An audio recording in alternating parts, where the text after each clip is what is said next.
Bem-vindos a mais um episódio de E aí, professor? Bom dia, Walter. Olá, Martin. Você vai bem? Sim, apesar de a situação estar um pouco agitada, e o tópico de hoje, bem, tem deixado alguns sem dormir, não é? Tudo está acontecendo de maneira tão rápida no mundo. Por que seria diferente dentro da igreja? Eu acho que não. Então eu acho que é hora de falarmos sobre isso um pouco. Mas antes vamos orar. Vamos orar. Nosso Pai Celeste, tem tanta coisa acontecendo no mundo de uma vez só. Mas nós precisamos estar em uníssono para proclamar o alto clamor. Então nós precisamos da tua ajuda, por favor.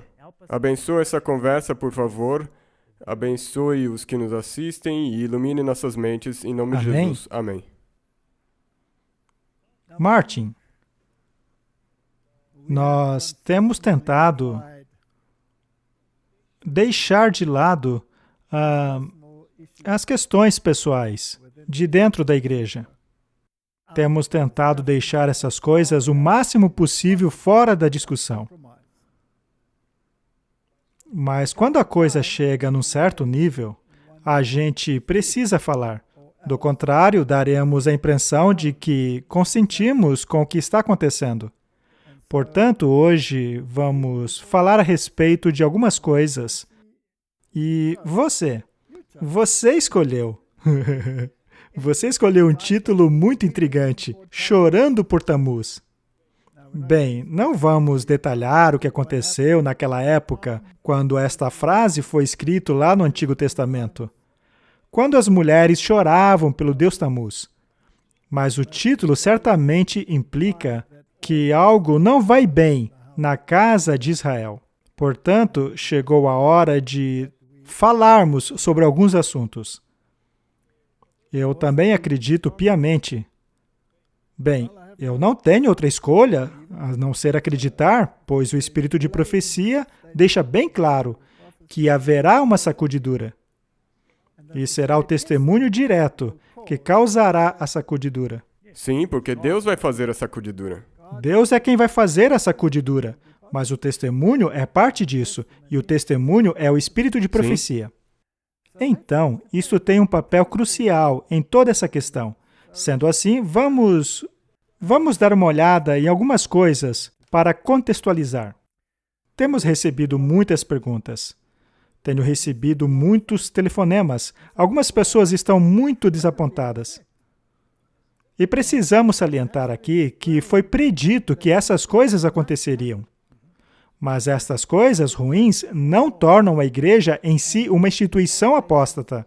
Esta igreja é a menina dos olhos de Deus. Ela vai passar por tudo isso até chegar ao reino. Nós já dissemos aqui inúmeras vezes que nós não acreditamos em apostasia hierárquica. Nós acreditamos que existe apostasia em todos os níveis da igreja. Porém, ao mesmo tempo, também há fidelidade em todos os níveis da igreja. E em meio a essa dicotomia, existe um atrito de uma parte contra a outra, como pedras, e isto finalmente terminará em uma sacudidura. E também nessa igreja, na Igreja Adventista do Sétimo Dia, o poder, a autoridade está com a membresia. Exato. As doutrinas oficiais da igreja só podem ser alteradas em uma sessão, em uma conferência geral, sendo ela composta por representantes de toda a igreja mundial. Nossa igreja não tem uma hierarquia papal, não tem uma hierarquia de sínodo. Nossa igreja funciona diferente. As pessoas se confundem porque estão acostumadas com as coisas como elas são feitas aí fora. Então, elas acham que se um líder da nossa igreja diz algo que contraria aquilo que a igreja adventista considera como pilar e fundamento, elas acham que a igreja inteira apostatou. Mas não nesta igreja. Esta igreja é a igreja remanescente. Ela passará por tudo isso até a volta de Jesus. E também, se houver algum descontentamento com alguém dentro da estrutura de liderança, cabe ao corpo da igreja retificar isso aí. Sim. Sendo assim, vamos falar sobre alguns assuntos que estão em voga. Bem, há muitas perguntas que chegam para nós e não faremos naquele formato de perguntas e respostas, mas as perguntas serão usadas como base daquilo que vamos falar hoje. Uma pergunta muito recorrente é a seguinte: uma vez que alguns países estão removendo as restrições, não estamos nós voltando ao normal? Ou seja, será que a partir de agora as coisas não vão ficar mais tranquilas e calmas? E a nossa resposta é: nós achamos que não. Não. E também, então, mais uma vez, tem o aspecto religioso, do qual nós falaremos, e também tem o aspecto secular. Isso aí, voltar ao normal. Sim? Mas como você já mencionou no episódio passado, isso não tem como ser desassociado um Se do trata outro. de uma volta ao normal sem normalidade. Aham. Este é o problema. Vamos dar uma olhada em algumas coisas. Temos aqui um artigo da Business Tech de 13 de fevereiro de 2022, falando a respeito das leis e estruturas em relação às questões das quais estamos falando aqui. Os lockdowns na África do Sul durarão até o fim do ano, diz o ministro da Saúde. O governo planeja manter vários lockdowns, até mesmo após ter removido o estado de desastre nacional, diz o ministro da Saúde, Joe Faala. Do que ele está falando? Ele diz: estamos conscientes de que esta é uma questão que não podemos evitar para sempre. Precisamos definir as condições sobre as quais defendemos ou apoiamos a vacinação obrigatória. A questão não está fora de discussão, mas está levando um pouco mais de tempo para ser formulada. Interessante, não? Isso mostra que tem algo sendo maquinado. Sim. O que eles querem dizer é que, olha, a gente está tirando a obrigatoriedade, mas não está fora de discussão ainda porque precisamos resolver outras coisas antes. Vejamos o que ele continua dizendo. O presidente Cyril Ramaphosa anunciou que o estado de desastre da África do Sul será retirado depois que outras medidas para regular e administrar a resposta do Covid-19 foram finalizadas. Existem legislações que eles estão implementando que não vão precisar de um estado de calamidade. Para que assim continuem fazendo exatamente como antes, pois haverá uma legislação que substituirá o estado de desastre nacional. Estamos agora entrando em uma nova fase de nossa administração da pandemia. É minha intenção finalizar o estado de desastre nacional assim que tivermos terminado outras medidas sobre o Ato Nacional de Saúde e outras leis de contenção à pandemia. Ou seja, vamos transformar os nossos poderes de situação de emergência em poderes intrínsecos à legislação convencional. Está tudo voltando ao normal, Martin? Não, porque daí você vai ter isso na lei, escrito na lei. Estão simplesmente transferindo o poder deles de uma coisa para outra, mas tais poderes continuarão sendo exercidos. E aí eles poderão dizer: veja, nós retiramos a situação de emergência, mas o nosso poder sobre vocês continua. O interessante é que é uma democracia, mas ninguém votou sobre isso. Pois é, não há democracia. E esta situação está se repetindo em outros países. Obviamente, todos sabem o que está acontecendo ali no Canadá, com os caminhoneiros e tudo mais. E esta situação é muito interessante. Vejamos o que o primeiro-ministro canadense tem a dizer sobre esta questão. Vamos ver como ele explica. Sim. O governo federal acionou o ato de emergências para suplementar a capacidade provincial e territorial para lidar com os bloqueios e ocupações. A lei de emergências será usada para fortalecer e apoiar as agências de aplicação da lei em todos os níveis em todo o país. Isto é para manter os canadenses seguros, proteger os empregos das pessoas e restaurar a confiança em nossas instituições. Então vamos ser claros, este é um momento decisivo na história do Canadá e na história do Ocidente de língua inglesa. O ato de emergência é lei marcial. Ele nunca foi invocado na história daquele país. Agora, por lei, o ato de emergência é permitido apenas em situações de emergência, em aspas, situações urgentes e críticas que colocam em sério risco a vida, a saúde ou a segurança dos canadenses. O que está acontecendo agora não se qualifica. O que está acontecendo no Canadá agora não é uma emergência. Neste fim de semana é assim que se parecia.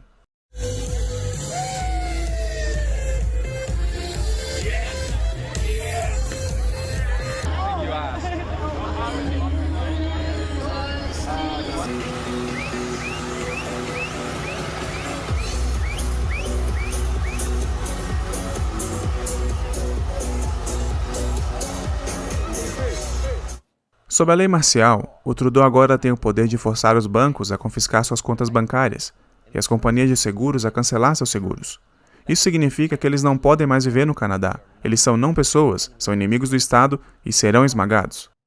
Pelo menos um caminhoneiro sabe exatamente o que está por vir. Ele viu isso antes de vir para o Canadá da Romênia de Nicolae Ceausescu.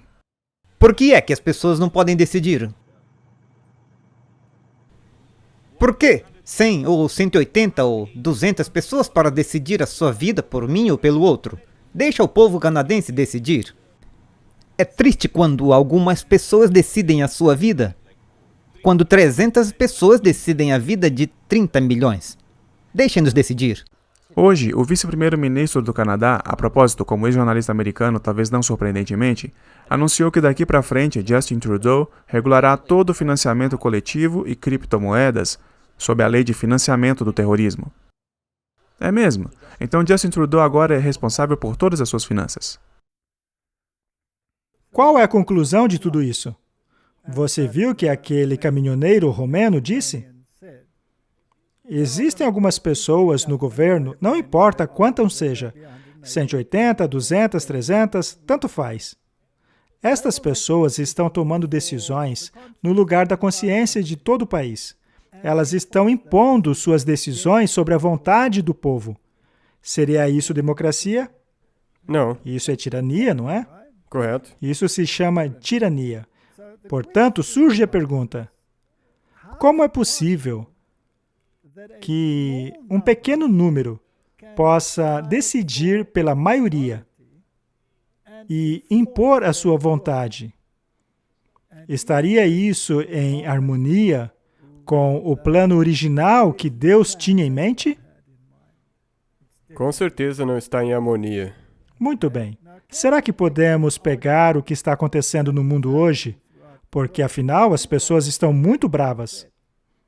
Elas não querem ser pressionadas pelas leis de um punhado de pessoas, de líderes do governo, tentando forçar suas consciências. As pessoas não querem isso. Elas querem liberdade de tomarem suas próprias decisões, naquilo que elas próprias julgam ser moralmente corretas. Seria isso apenas no Canadá ou será um fenômeno mundial? No mundo inteiro. É mundial. Vamos ver. Passando agora aos fatos globais, os manifestantes anti-vacinas da Nova Zelândia, que têm se oposto aos mandatos vacinais, continuam se manifestando fora do parlamento. A primeira-ministra Jacinta Ardern rotulou o protesto como sendo importado. Os manifestantes continuam a ocupar a área em frente ao parlamento por 7 dias seguidos. Ignorando todos os apelos para deixar a área, os manifestantes se movimentam em torno dos parlamentos com caminhões e vans, interrompendo o tráfego na região. Os manifestantes têm repetidamente expressado sua oposição contra a exigência governamental de vacinar certos trabalhadores, incluindo professores, médicos, policiais e militares contra o Covid. Durante uma conferência de imprensa, a primeira-ministra Ardern disse que esses protestos não serão tolerados e que a paciência das autoridades agora está se esgotando. Disse antes que tenho muito claramente uma opinião sobre o protesto e a forma como estão conduzindo, porque passou dos compartilhamentos para a intimidação e assédio das pessoas na zona central de Wellington, o que não pode ser tolerado. Eles têm reagido aos avisos da polícia, que está tomando medidas que, em última análise, resultarão na prisão dos manifestantes. O protesto começou na semana passada, quando uma caravana de caminhões veio de todo o país para o parlamento, inspirada pelo Canadá. Inicialmente houve centenas de manifestantes, mas o número rapidamente se multiplicou à medida que milhares de outros se juntaram às manifestações em curso. Fim de semana de protesto. No meio de um dos marcos mais famosos de Paris, manifestantes invadiram a capital da França em carros, caminhões e caminhonetes e depararam-se com um pesado destacamento policial. Quase 100 foram presos e centenas de multas emitidas. Próxima parada, Lille. Cerca de 300 veículos chegaram em comboio aqui, a caminho de Bruxelas, mas não serão bem-vindos lá. As autoridades já proibiram uma manifestação planejada para segunda-feira. O objetivo é passar por todas as instituições europeias pouco a pouco, porque isso está acontecendo em nível continental. Podemos ver mais ou menos a mesma coisa em todos os países, então há essa vontade de avançar. Não sabemos até onde iremos, mas vamos avançar e vamos fazer nossa voz ser ouvida. É proibido a entrada de comboios em Bruxelas. Como eu disse, é completamente proibido. A polícia irá assegurar que isto seja respeitado. A situação está evoluindo a cada hora. A polícia rodoviária está mobilizada e muito atenta a tudo o que acontece. O primeiro-ministro belga Alexander De Croo exortou os protestantes iniciantes a fazerem protestos no seu próprio país. Mas essa é uma mensagem que dificilmente será bem recebida pelos manifestantes. Como podemos ver, Martin, as pessoas estão extremamente insatisfeitas com a obrigatoriedade. Elas estão cansadas de serem forçadas a assumir posições que julgam contrárias às suas consciências. Mas, pelo jeito, suas vozes não serão ouvidas. Não, parece que as vozes deles vão ser silenciadas. A mídia tem empurrado uma narrativa específica. E o que parece é que as autoridades presentes estão satisfeitas com isso, pensando que a narrativa vai convencer todo mundo. Mas as pessoas hoje não estão mais desinformadas como era antigamente. Hoje elas podem olhar para outras mídias e receber informações. Dessa forma, elas podem avaliar as narrativas apresentadas e, dessa maneira, julgar qual é a verdadeira e qual não é. Este era um vídeo muito interessante que estava disponível no Facebook. Nós não vamos mostrar porque é em alemão. Mas o link está aí abaixo. O vídeo é a respeito de uma conversa sobre algumas descobertas feitas dentro do exército americano, já que 96% dos soldados americanos são vacinados. Acontece que foi feito um estudo com todos os integrantes das Forças Armadas, mais os das reservas, em relação às doenças que eles tinham entre 2016 e 2020, comparadas com as doenças que desenvolveram em 2021. Portanto, um período de 4 anos comparados com a de 1 ano, sendo que a única diferença entre esses dois períodos foi a vacinação. Este estudo está sendo enviado para comitês do Senado americano, para o governo. E a conclusão, apesar de interessante, é muito triste, pois o estudo mostra que as doenças, a partir de 2021, se comparadas com o período anterior, na verdade, aumentaram centenas por cento, na verdade, milhares por cento. Eles investigaram doenças como hipertensão, também avaliaram problemas neurológicos, câncer. Neste estudo, eles avaliaram toda uma gama de doenças. E o aumento de doenças foi na casa dos centenas e milhares por cento. Isso não tem precedentes. Portanto, fica a pergunta: eles foram protegidos ou, na verdade, prejudicados? Isto está sendo investigado no mais alto escalão. E quando essa investigação for concluída, o resultado será muito interessante. Mas as pessoas, baseando-se em informações como estas, com certeza têm o direito de decidirem se querem ser forçadas a isso ou não. Esta é a razão de todos esses protestos. O que para mim é impressionante é que eles continuamente dizem que, mesmo como o Trudeau disse, isso é para a segurança pública. Pois é. Eu recebo em meu celular muitas notificações me dizendo qual é o meu dever nesta situação para que eu continue seguro. Ora, mas se eu acreditar que o meu dever para continuar seguro é exatamente o contrário, não teria eu o direito de escolhê-lo? Temos aqui um artigo que diz que a Organização Mundial da Saúde é um governo mundial. Ela pretende tomar o poder em 1º de maio de 2022. Com os supostos relaxamentos das restrições, você está, na verdade, sendo enquadrado. O fato deles estarem subitamente se distanciando das restrições é apenas um jogo. Isso é basicamente o que dissemos na introdução do programa. A última semana de janeiro de 2022, a Organização Mundial da Saúde sediou encontros e deliberações em Geneva para expandir os seus poderes a todos os Estados-membros em eventos de uma pandemia e qualquer outra forma de ameaça ou desastre. Ela quer que os seus membros estados assinem um novo tratado sobre o Covid-19, que expande o tratado de 2005. Uma vez assinado pelos ministros da Saúde, a Constituição da Organização Mundial da Saúde, de acordo com o seu artigo 9, terá preferência sobre a Constituição de um país. E 189 países assinaram o Tratado de 2005 durante desastres naturais ou pandemia. Parece, portanto, que essa não é apenas uma tendência regional, mas uma tendência mundial. O que causa você pensar que, naquele primeiro artigo que nós lemos sobre a África do Sul, esse atraso neles removerem essas restrições e essa espera para implementar essas outras coisas leva a pensar que talvez eles estejam trabalhando juntamente com outros países ou organizações. Eles estão preparando tudo. Sim, sim. O espírito de profecia nos diz: neste mesmo tempo, a anarquia está procurando varrer todas as leis, não apenas a divina, mas a humana. A centralização de riquezas e poder. Veja, isso é muito importante. A centralização de riqueza e poder, as vastas combinações para o enriquecimento de poucos à custas de muitos. Será que temos visto isso, Martin? O ajuntamento das classes pobres para a defesa de seus interesses, o espírito de agitação, de protestos e derramamento de sangue.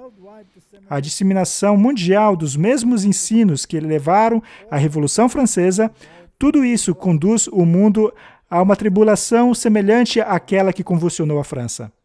As coisas não estão relaxando. Na verdade, as coisas estão rumando para uma agitação ainda maior. O mundo está à beira do precipício.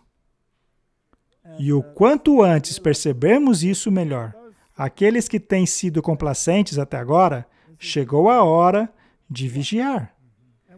E como aquele caminhoneiro disse, como é possível um punhado de pessoas no governo forçar toda uma nação, ou melhor, o mundo todo, a submeter-se a seus ditames, decretos e leis? E isso não para por aí, é por isso que nós continuamente dizemos que você não pode desassociar isso do aspecto religioso, porque isso tem acontecido em todos os lugares. Uma vez que as religiões passem a se manifestar, incentivando-nos a seguir as recomendações do governo, bem, aí começamos a pisotear a consciência das pessoas. Vamos ver o que a Bíblia diz sobre isso. Esse tema aparece em Mateus e em Marcos. Portanto, há duas testemunhas testificando a esse respeito.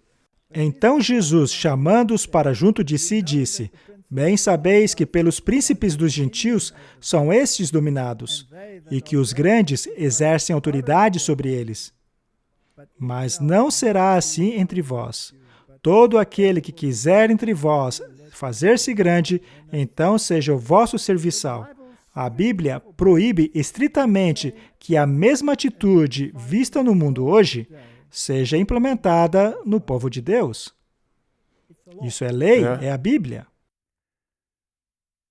E em Marcos 3, lemos assim: Chegaram então seus irmãos e sua mãe, e estando fora, mandaram-no chamar. E a multidão estava sentada ao redor dele e disseram-lhe: Eis que a sua mãe e seus irmãos lhe procuram, estão lá fora. E ele respondeu dizendo: Quem é minha mãe e meus irmãos?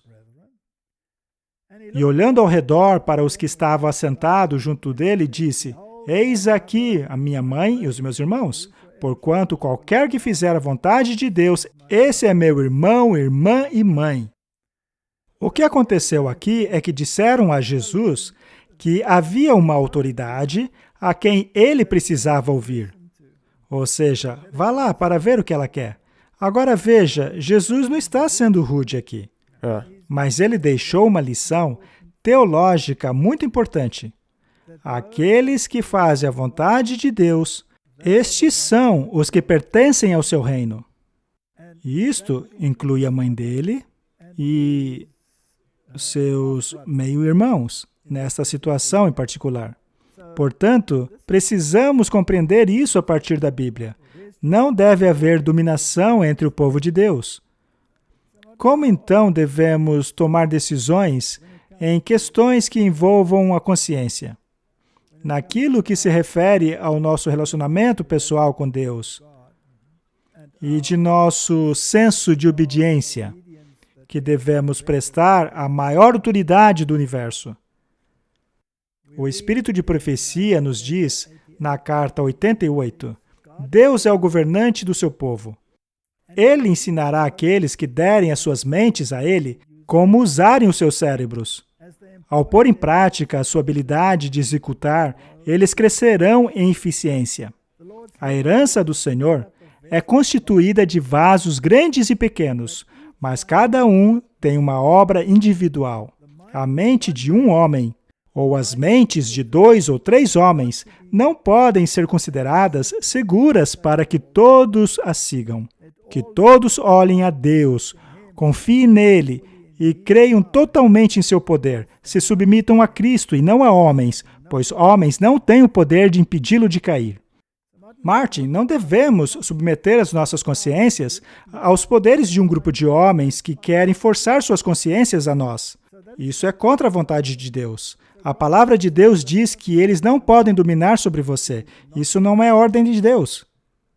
Deus te deu o direito de decidir por si mesmo o que é certo em termos de comportamento pessoal que esteja sujeito à lei de Deus. Aqueles que guardam a lei de Deus são os meus irmãos e irmãs e etc.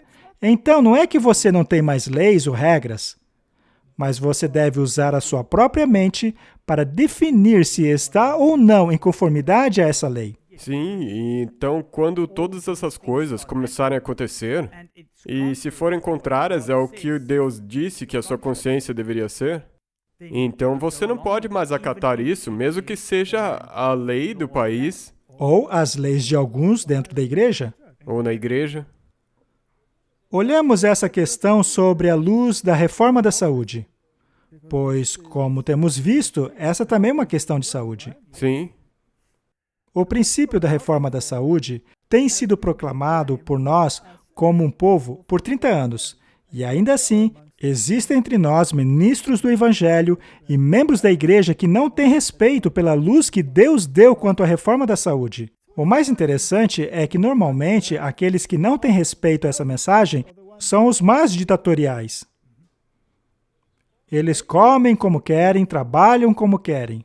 Deus conclama que o testemunho direto seja dado àqueles que alegam acreditarem que estamos vivendo nos últimos dias da história dessa terra. Vamos pular para a parte em destaque, ali no fundo. Aqui estão homens que ocupam posições de liderança em várias de nossas instituições, tanto de interesse educacional como nas conferências de diferentes localidades e estados.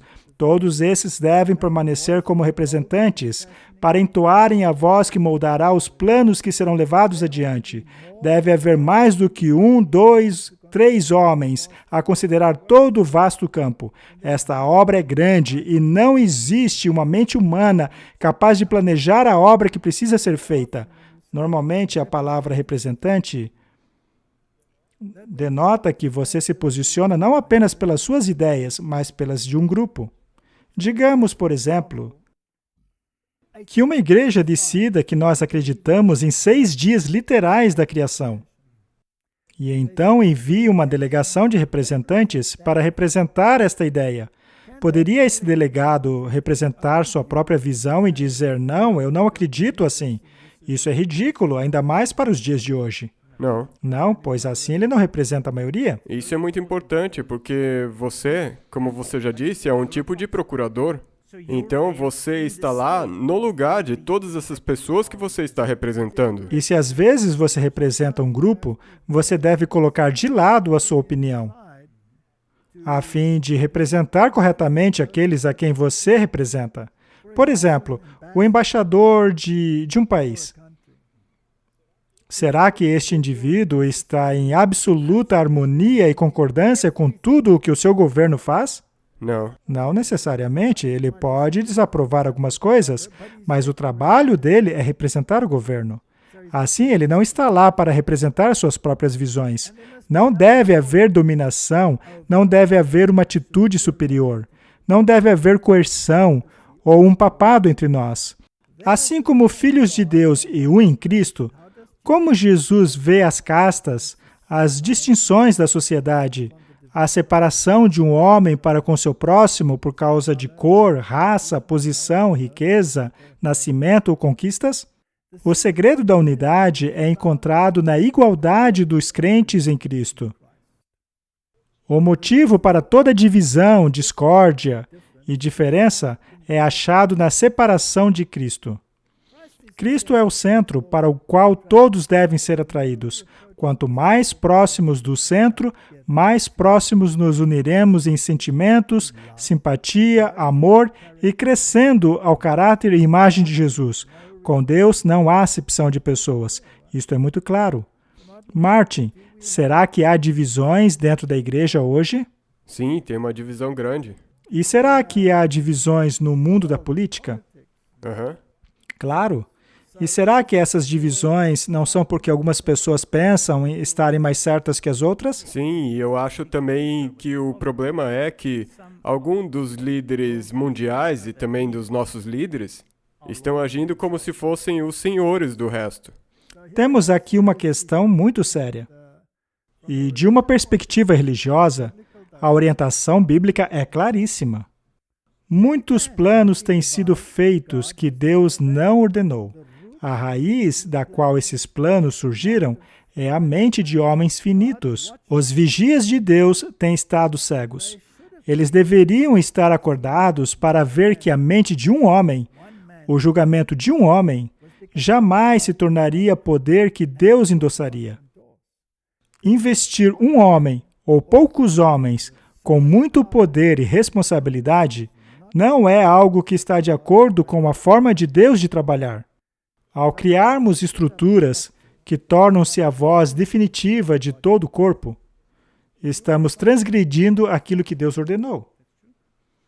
Não é? Uma vez que você tem um comitê ou qualquer outra coisa que toma decisões contrárias às decisões que o corpo tomaram e daí impõe essas decisões, então já não mais está de acordo com a maneira como Deus trabalha. Isso tudo precisa ficar claro, pois estamos em tempos muito delicados e sabemos que haverá uma sacudidura.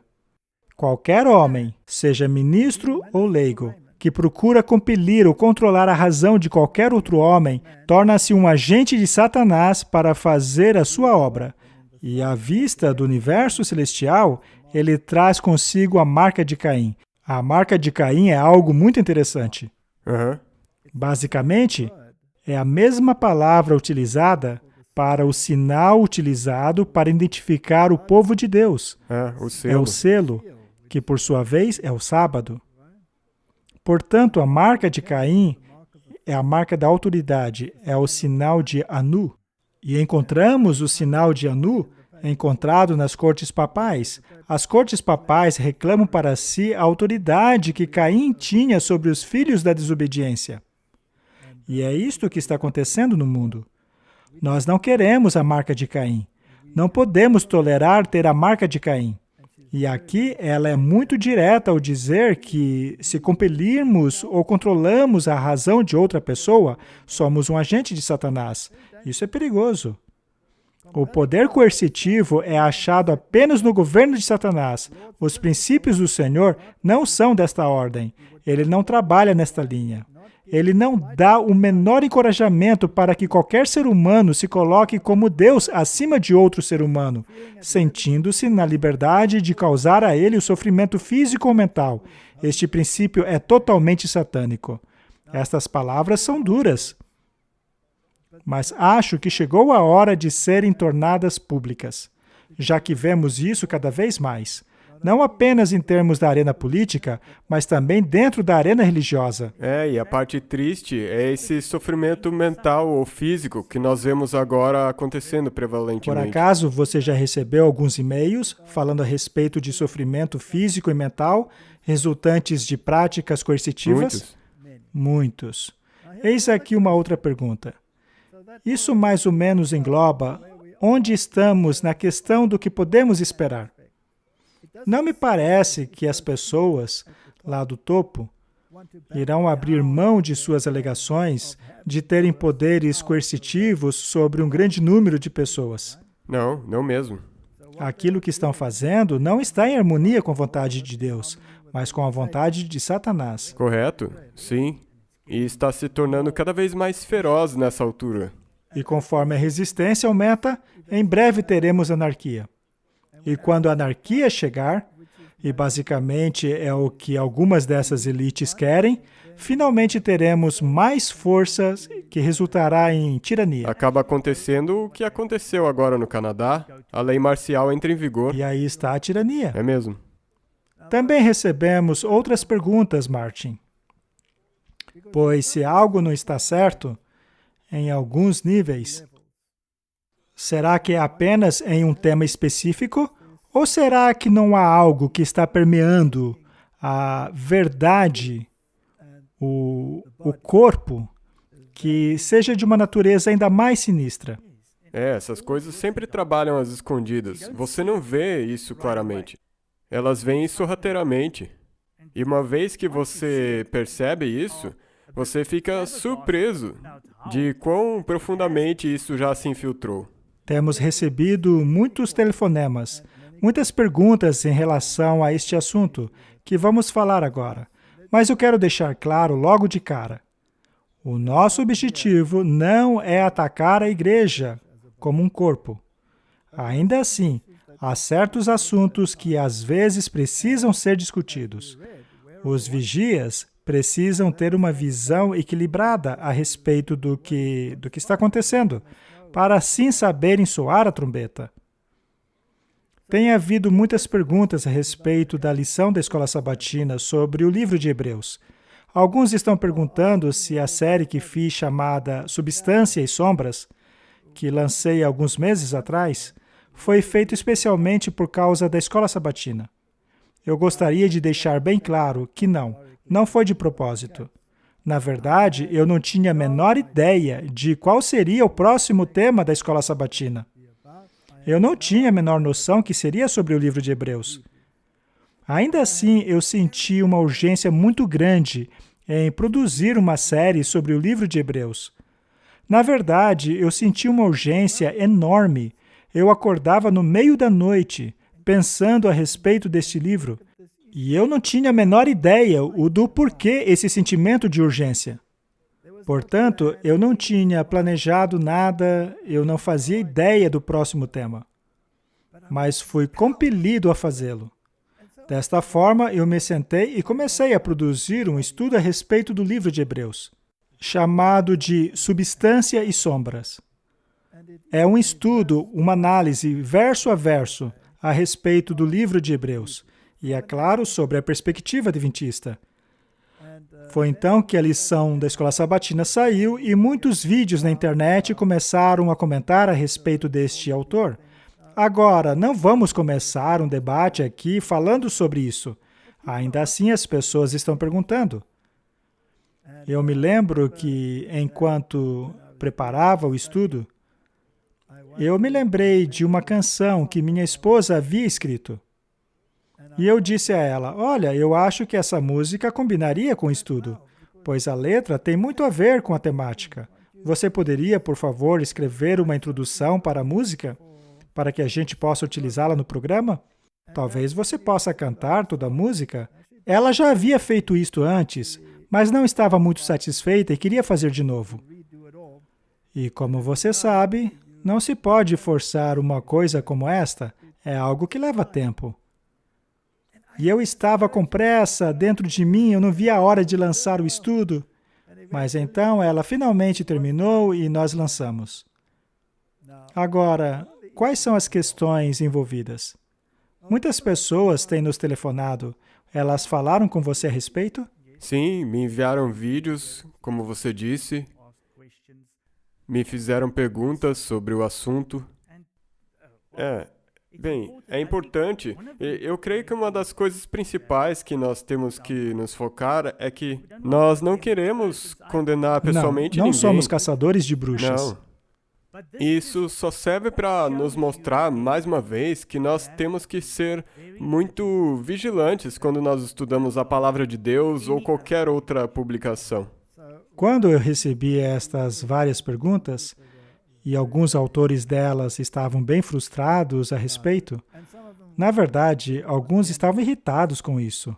E eu então disse a mim mesmo, é melhor eu dar uma olhada no que estão dizendo. Eu então baixei as lições, estudei cuidadosamente o que estava escrito ali, e, no geral, a lição é muito boa. Mas há pequenas coisas que são preocupantes. E veja, eu não estou dizendo aqui que o autor da lição é necessariamente que alguns vídeos aí estão dizendo, mas vamos dar uma olhada em alguns pontos e, quem sabe, chegar a um problema um pouco maior do que esse. Na introdução diz assim, como vimos na semana passada, os cristãos do Novo Testamento liam Hebreus como uma carta do apóstolo Paulo, mas falando de maneira estrita, o autor de Hebreus parece ser anônimo. A especulação tem sugerido pelo menos 13 possíveis autores, como Lucas, Barnabás, Judas, Estevão, Priscila, Áquila, Apolo e até mesmo Maria, a mãe de Jesus. Ao mesmo tempo, precisamos reconhecer que Ellen White atestou que Paulo escreveu o livro de Hebreus. Não apenas Ellen White. Os reformadores colocaram em suas Bíblias a carta de Paulo aos Hebreus. Todos eles criam assim, mas o debate aí fora é bastante grande sobre isso.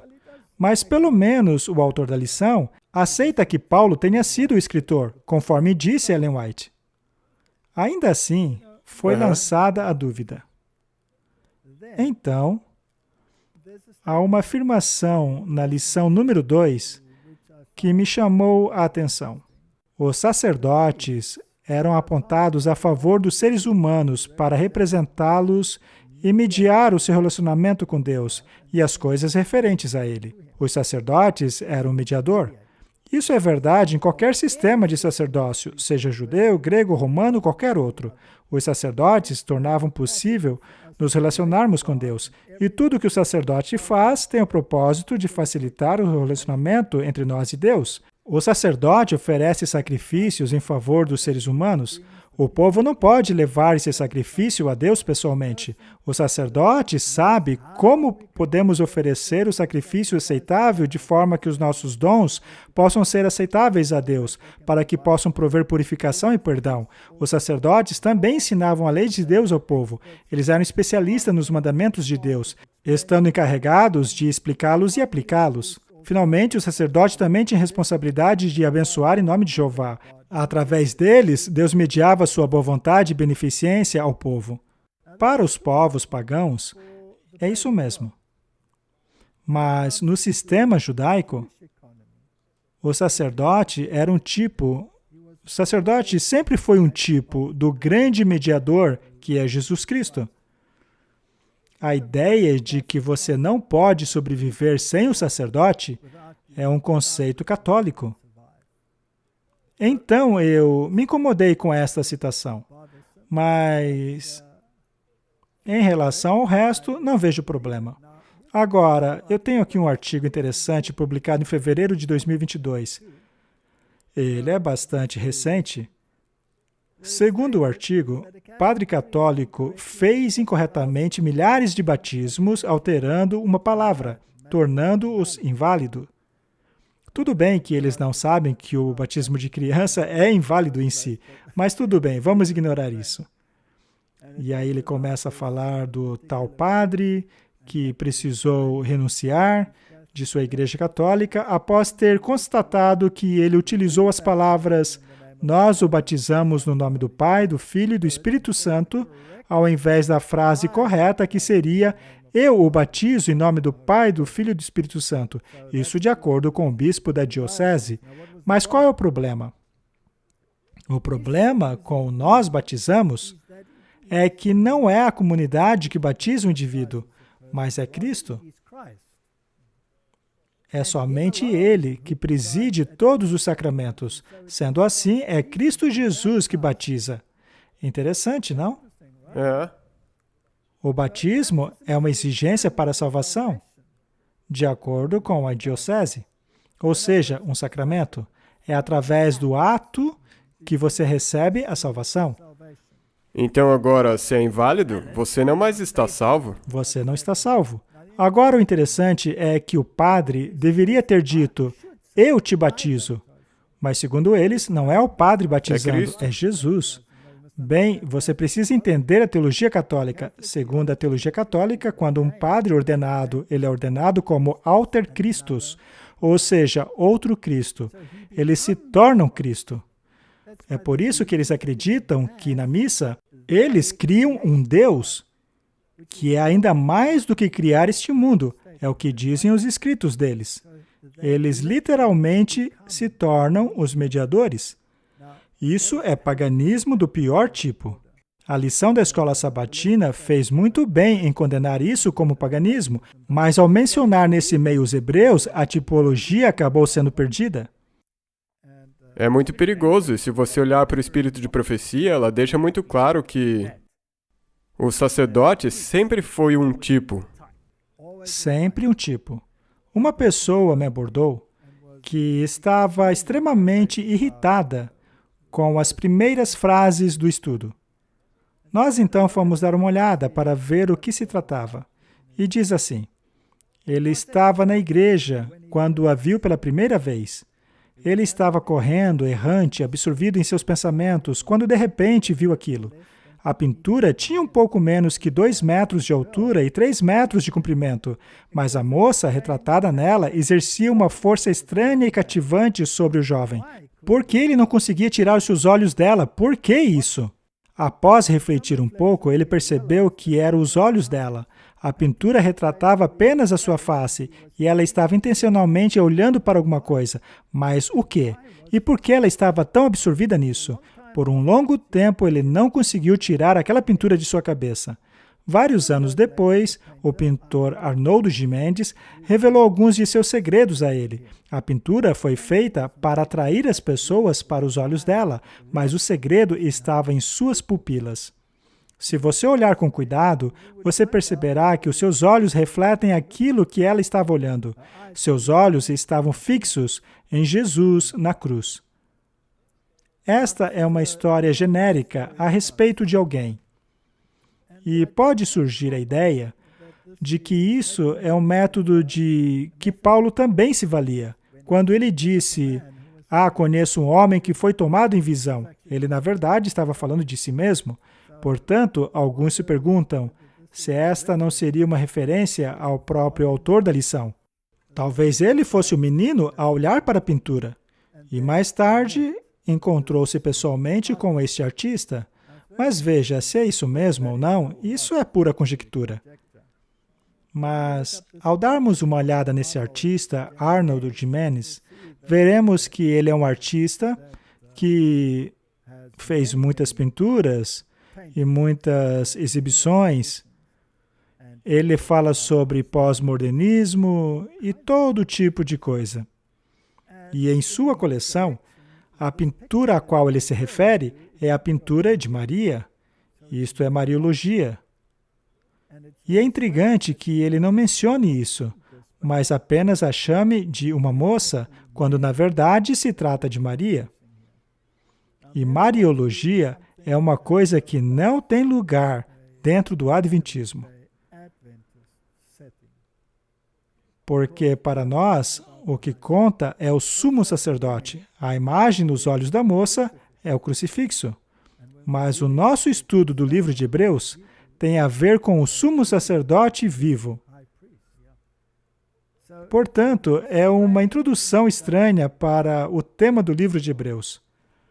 Outra coisa interessante é a maneira pela qual ele utiliza as traduções bíblicas. E nós não vamos estudar a lição aqui, mas eu posso dizer que a lição, em geral, é muito bem escrita. Nós podemos ver que ela cita muitas vezes a Septuaginta.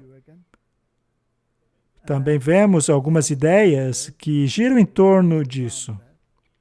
E um outro ponto interessante é que, ao longo de todo o estudo, ele utiliza todas as traduções bíblicas que são aprovadas pela Igreja Católica, mas ele não utiliza nenhuma vez sequer a versão da King James. Isso é muito estranho, pois se você fizer um estudo do livro de Hebreus na intenção de defender a visão adventista sobre este livro, você precisa utilizar uma Bíblia cuja tradução foi baseada no Textus Receptus. Do contrário, não se pode provar a posição adventista. Em alguns casos, como por exemplo, se Jesus adentrou no Santo ou no Santíssimo, não se pode provar isso a partir das traduções modernas. E parece ser uma estratégia utilizar as versões modernas, já que neste caso, o que faremos com a nossa doutrina distintiva? Nós a ignoramos, deixa ela de fora.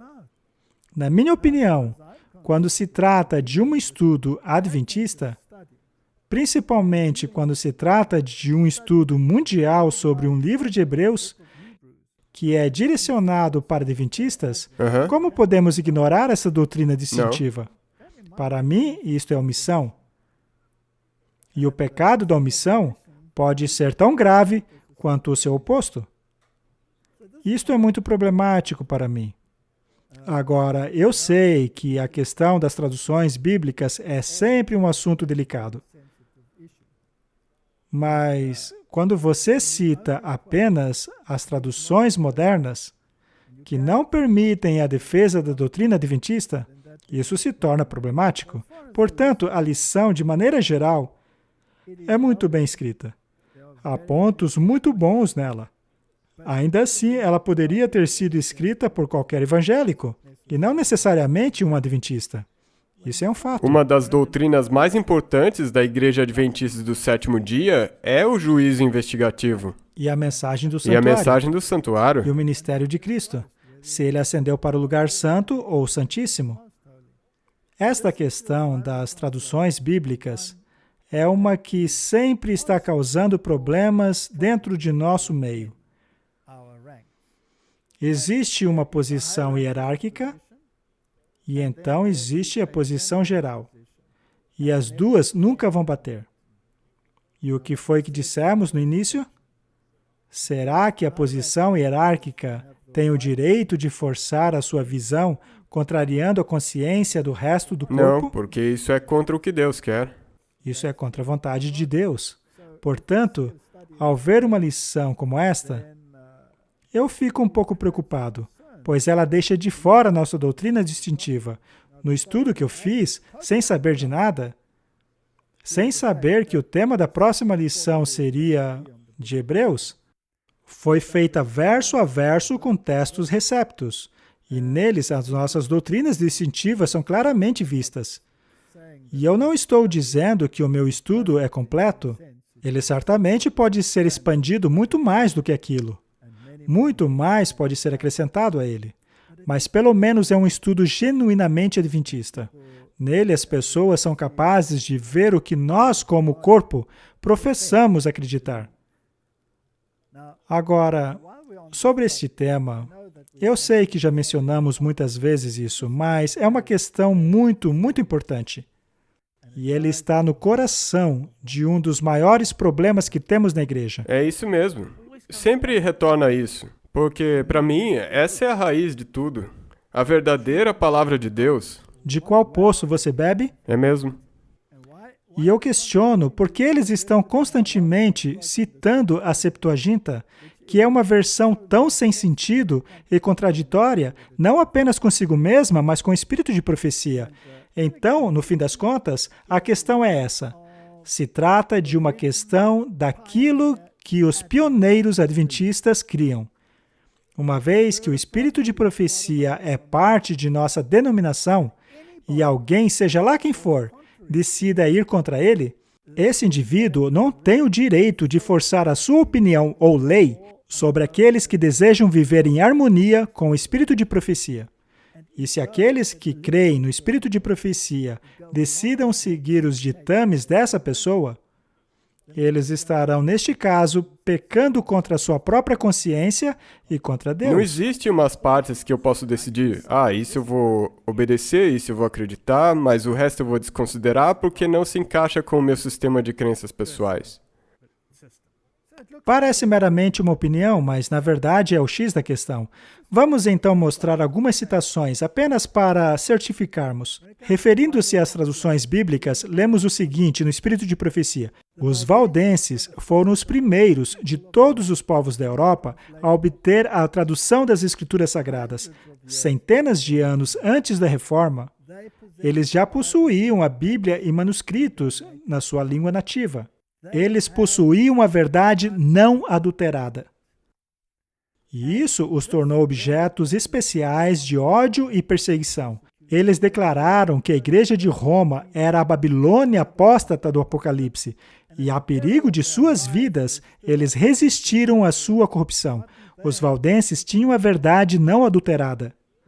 Eles tinham a Vulgata original, que não é a Vulgata da Igreja Católica Romana, mas as traduções originais para o latim e o Textus Receptus como a sua base. E de acordo com o espírito de profecia, eles tinham a verdade não adulterada. E abaixo temos mais uma citação do grande conflito. A igreja nos lugares ermos, e não a orgulhosa, entronada hierarquia, a grande capital do mundo, foi a verdadeira guardiã da Igreja de Cristo, guardião dos tesouros da verdade que Deus incumbiu ao seu povo dar ao mundo. Que tesouro é esse? Os manuscritos originais. A palavra de Deus. Sim. Na verdade, isso é tão lógico que eu mal posso acreditar que tem gente que quer discutir sobre isso. Mas acontece. E é por isso que essa questão é séria.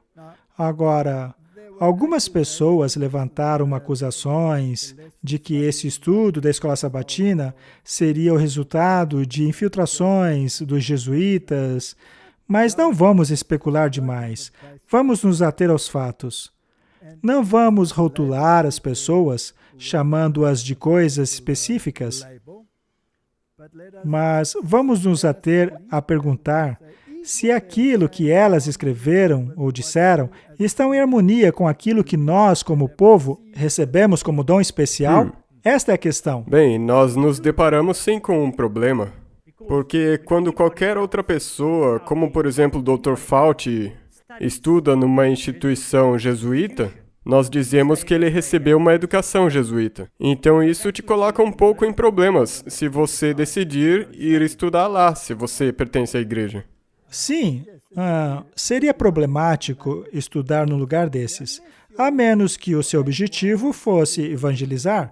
Mas, neste caso, você não iria muito longe, estando em uma instituição jesuíta. A probabilidade de você ser evangelizado, entre aspas, é muito maior do que você evangelizá-los. Esta, portanto, é uma questão importante. Ela está no fundamento de muitos de nossos problemas e conflitos dentro da igreja. Mas é absolutamente claro. O Espírito de Profecia nos diz que os valdenses foram os guardiões da verdade. Eles tinham a verdade não adulterada. Vamos ler mais uma citação. Então eu vi que Deus sabia que Satanás tentaria cada artifício para destruir o homem. Portanto, ele fez com que a sua palavra fosse escrita e tornou o seu propósito tão claros à raça humana que o mais fraco dela não precisaria errar. Vi que Deus havia guardado a Bíblia de maneira especial.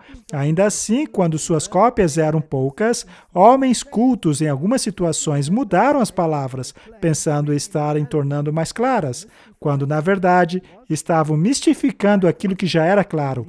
Elas atendenciaram às suas visões estabelecidas, que eram governadas pela tradição. O que ela está falando aqui são pessoas que pegaram a palavra de Deus e adulteraram de acordo com as suas visões, normalmente pagãs.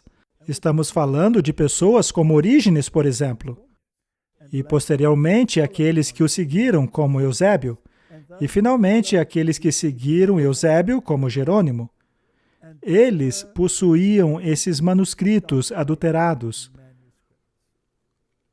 Ellen White, então, em 1906, escreveu o seguinte: você verá daqui em diante que haverá aqueles que tornar-se-ão cansados de escutar repetidamente as coisas que devem fazer, mas não desejam fazer. Eles então mudarão as palavras da Bíblia. Nós sabemos o que o Senhor diz em Apocalipse sobre aqueles que farão isso. Uma aliança perpétua é uma aliança perpétua. Portanto, sabemos que haveria uma mudança. E sabemos que a palavra foi mudada. É por isso que Deus guardou a sua palavra de maneira especial. Desta forma, restavam duas categorias: a palavra verdadeira e a falsa. Quem foram os guardiões da verdadeira? A Igreja de Deus, o povo de Deus, os valdenses. Os valdenses? Os valdenses tinham a verdade não adulterada. E quem é que tinha a falsa? O papado. O papado.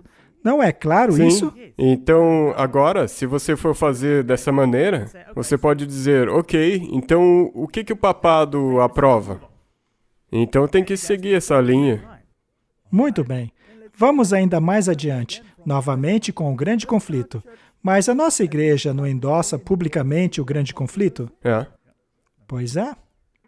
Enquanto Lutério estava levando a Bíblia para o povo da Alemanha, Tyndale foi impelido pelo Espírito de Deus a fazer a mesma coisa pela Inglaterra. A Bíblia de Wycliffe tinha sido traduzida a partir dos textos latinos, ou seja, a Bíblia dos católicos, que não deve ser confundida com a Vulgata Latina dos valdenses, que foi baseada no Textus Receptus. A Bíblia do Wycliffe tinha sido traduzida a partir do texto latino e continha muitos erros. Ela nunca havia sido impressa e o custo das cópias manuscritas eram tão grandes que apenas uns poucos ricos e nobres poderiam obtê-las, e além disso, estritamente proibido pela Igreja. Ela havia tido pouca circulação. Em 1516, um ano antes do aparecimento das teses de Lutero, Erasmo havia publicado a sua versão grega e latina do Novo Testamento. Agora, pela primeira vez, a palavra de Deus havia sido impressa em sua língua original.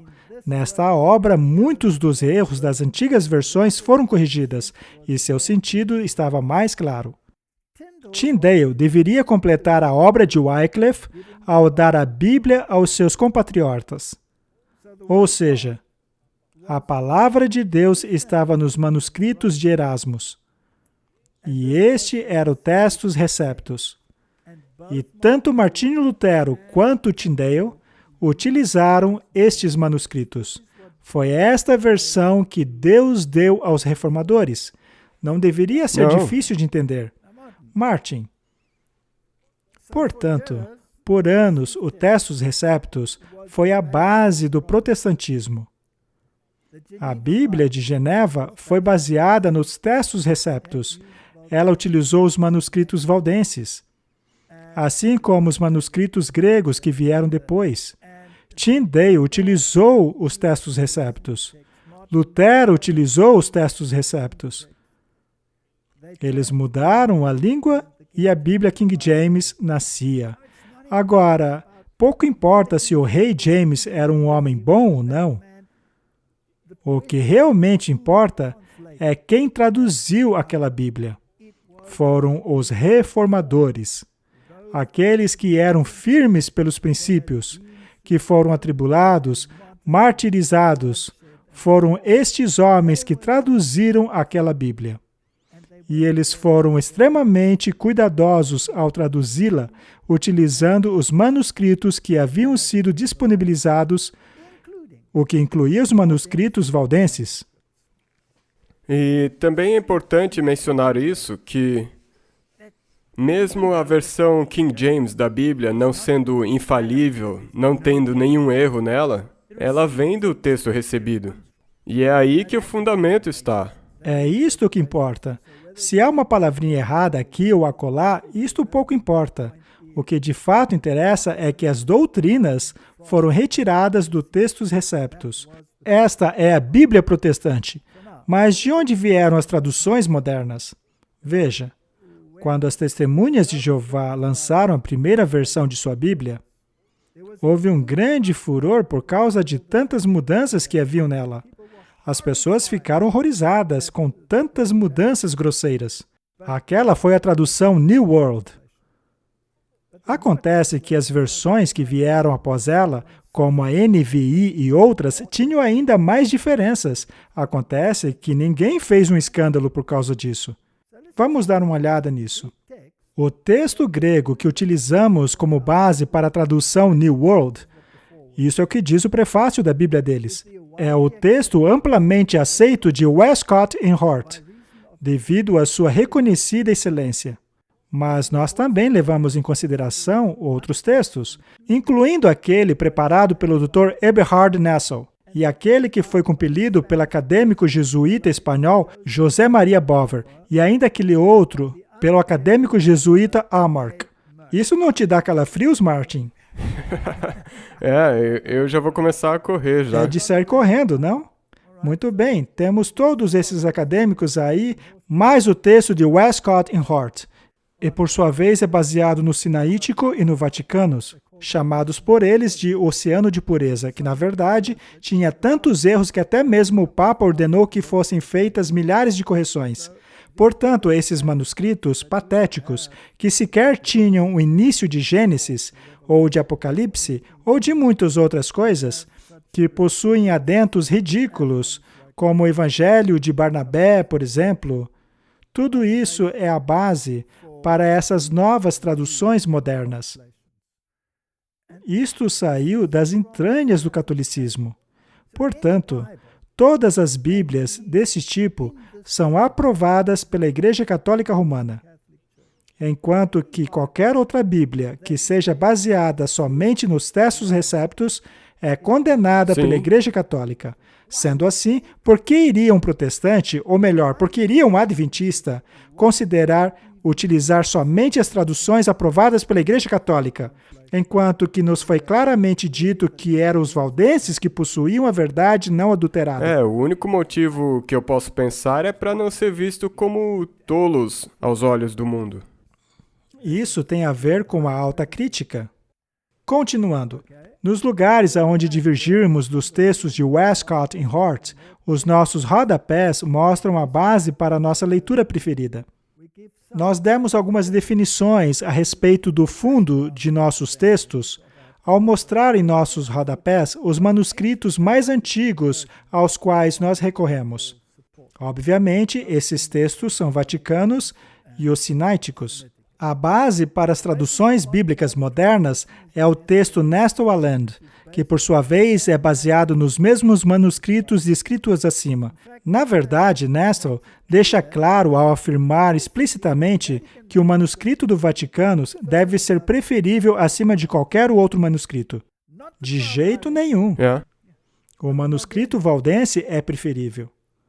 Além disso, o seu texto, como eles mesmos admitem, é baseado em considerações ecumênicas e é um texto dinâmico, ou seja, sempre mudando conforme os ditames do clima ecumênico.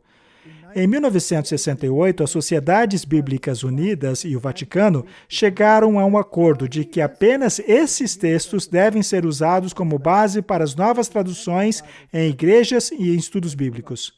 Portanto, qualquer Bíblia baseado nesses manuscritos tem a aprovação de Roma. Então, fica a pergunta, por que a nossa escola sabatina só utiliza as Bíblias que têm a aprovação de Roma, ao invés de utilizar a versão que, segundo o Espírito de Profecia, é a verdade não adulterada? E especialmente quando você lida com o livro de Hebreus.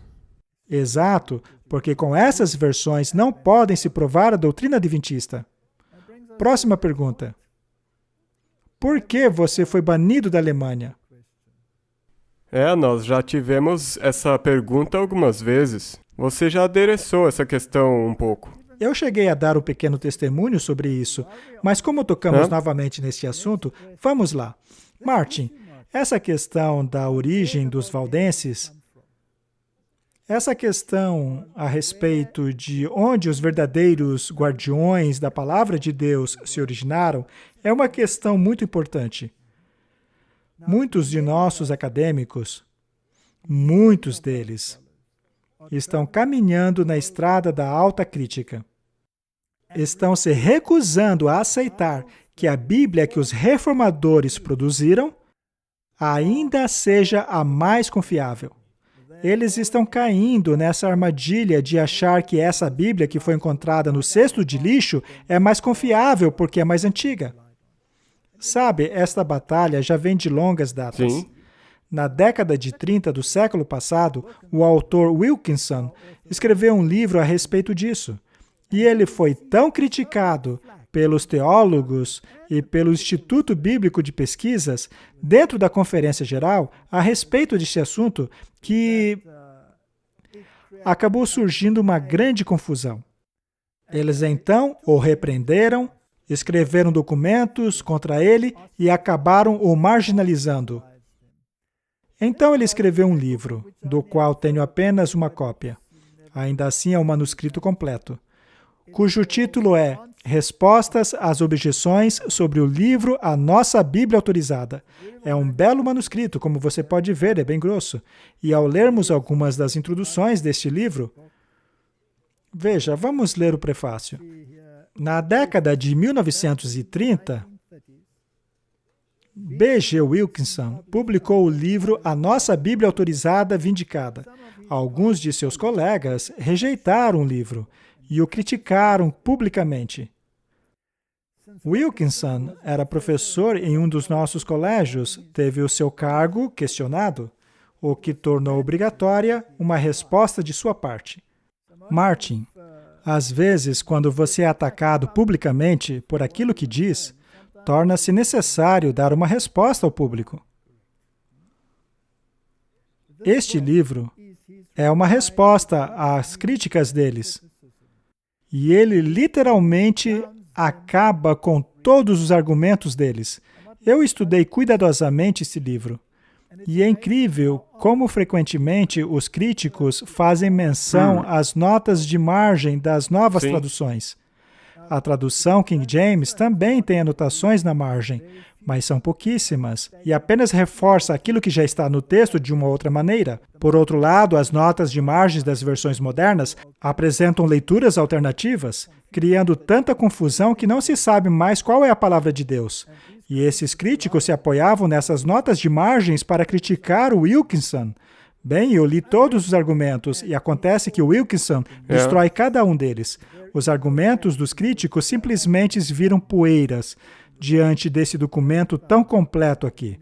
Todos que se interessam pelo assunto deveriam ler este livro. E também foi pedido que ele não publicasse esse livro. Pois é, pediram isso a ele porque suas respostas eram tão devastadoras às críticas dos grandes acadêmicos que causaria ainda mais turbulência. E porque Wilkinson era uma pessoa muito gentil e mansa, ele acabou acatando o pedido. Porém, os estudantes deles acabaram publicando o livro. Deus quer que essa informação seja publicada. Muito bem. Nós temos institutos dentro da nossa igreja cujo papel deveria ser de pesquisadores da Bíblia, como o Instituto Bíblico de Pesquisa, por exemplo. E esse instituto tem um papel muito importante, é o de estudar a Bíblia. O problema é que quando um órgão como esse se coloca no papel de consciência para o resto da denominação, cria-se um grande problema, pois Deus proíbe isso. Sim, daí você pode basicamente começar uma inquisição. Isso é uma inquisição. Uma vez que a igreja ou qualquer um te compele a submeter o seu julgamento a um julgamento de um corpo dentro da igreja, eles estão então transgredindo aquilo que Deus proibiu explicitamente. E este é um problema sério. Veja, A questão é a seguinte: em muitas ocasiões, este instituto de pesquisa publicou artigos nos quais eles negam aquilo que o espírito de profecia disse sobre os valdenses. Eles negam que os valdenses são tão antigos quanto o espírito de profecia diz, mesmo com vários acadêmicos corroborando com aquilo que diz o espírito de profecia. Por que eles atacam o espírito de profecia?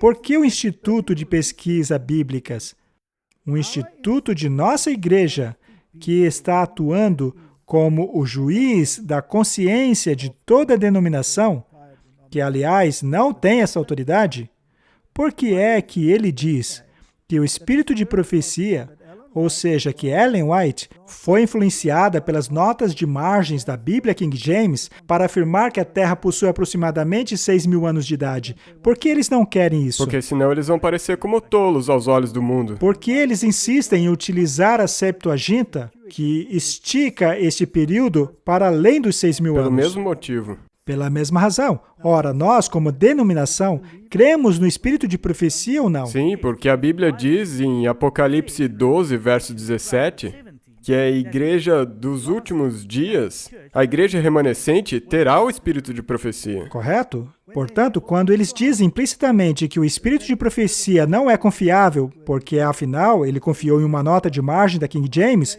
isso não é anular o espírito de profecia? Quando eles dizem publicamente em seus escritos que Ellen White tinha a mesma inspiração, mas não a mesma autoridade, eles não estão negando a veracidade e a autoridade do espírito de profecia? E, na verdade, isso é um tapa na cara de Deus quando você diz: tu inspirastes essa pessoa sim, mas essa outra aqui não tem autoridade. Isso não faz sentido. Eles fazem de Deus um tolo, pois ele estaria inspirando pessoas sem autoridade e inspirando outras com autoridade. O que eles também alegam é que ela utilizava a Bíblia homileticamente, portanto, você pode usar Ellen White homileticamente, mas não para exegese. Ou ao menos eles indicam implicitamente que a exegese dela não é a maneira pela qual devemos interpretar o espírito de profecia. A exegese é expandir aquilo que o texto bíblico realmente diz, e a homilética é aquilo que você acha a respeito e o que prega a respeito. Por exemplo, quando ela diz que a marca da besta é a adoração ao domingo, seria isso uma exegese ou uma mera opinião, uma homilética? Isso é exegese. É uma exegese. Portanto, se eu for escolher acreditar no fundamento do que esta igreja ensina, se o meu desejo é acreditar que a Bíblia e o espírito de profecia são a autoridade, em quem eu vou acreditar? Na publicação deles ou na Bíblia e no espírito de profecia? Uma vez que o espírito de profecia disse que eles mudariam a Bíblia e que os manuscritos dos valdenses eram os verdadeiros e que, por sua vez, foram os manuscritos utilizados pelos reformadores, por que eu não deveria acreditar assim? Bem, a pergunta foi: por que você foi banido da Alemanha? A primeira vez que eu fui banido na Alemanha foi porque dei uma palestra a respeito do Testus Receptus contra as traduções modernas. Essa palestra foi como uma bomba atômica explodindo. Sim. Foi por isso que me baniram.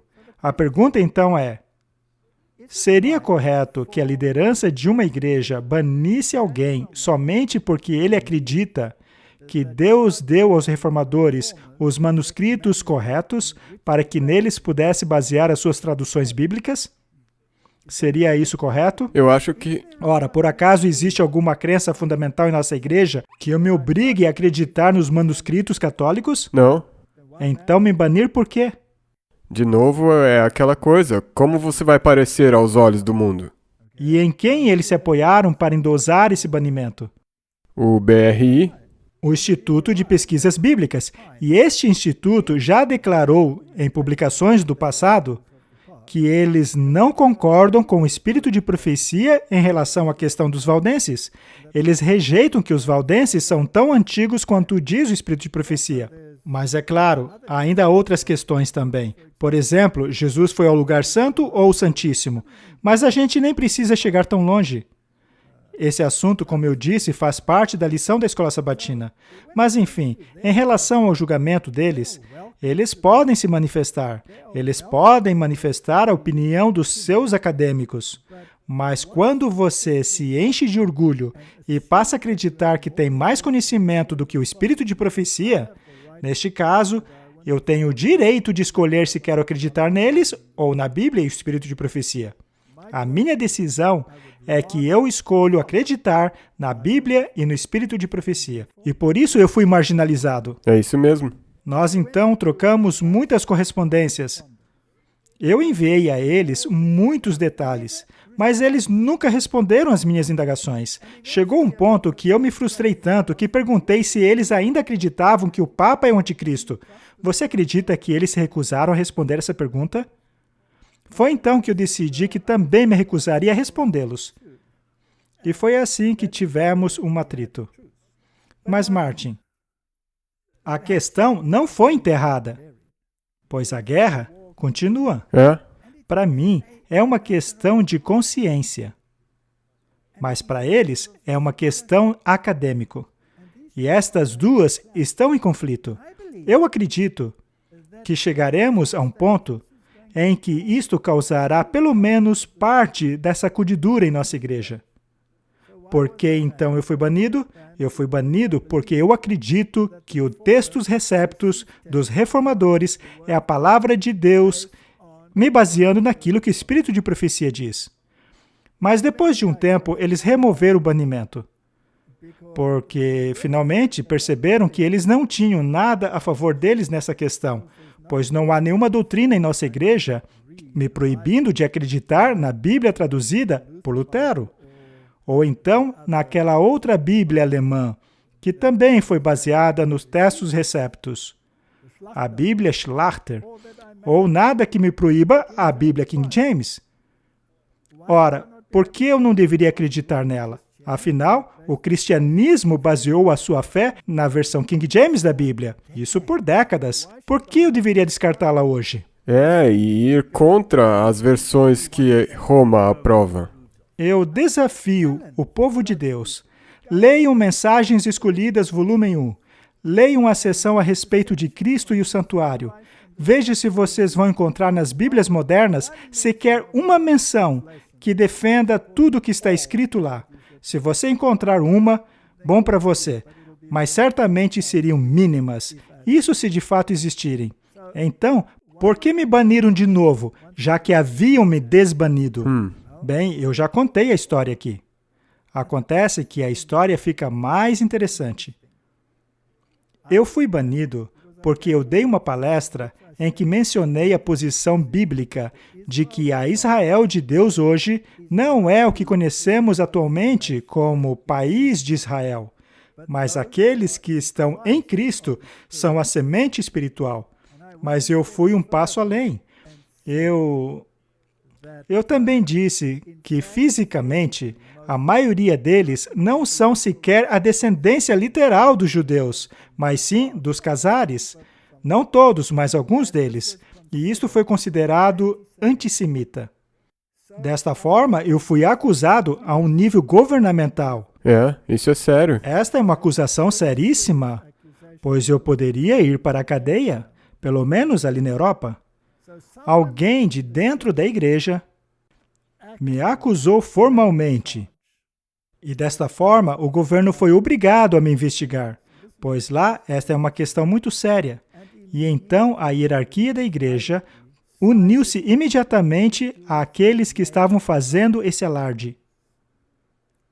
Até o dia de hoje, eu jamais havia declarado publicamente quem foram essas pessoas, porque eu sempre procurei proteger a minha igreja.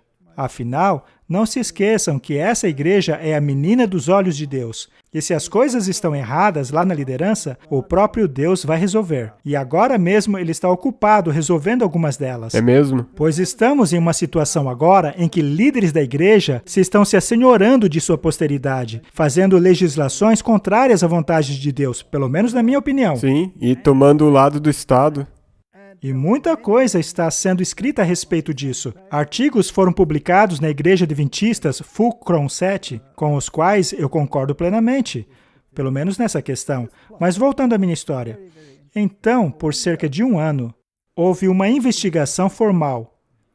E acontece que a investigação do governo alemão é extremamente meticulosa. E depois de 1 ano, eu finalmente fui absolvido de todas as acusações que fizeram contra mim. Mas, como eu disse outra vez, a igreja não teve a decência.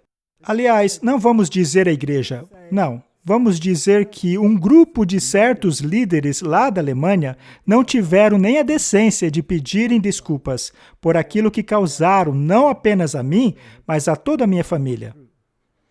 Mas é muito interessante como essa história se desenrolou.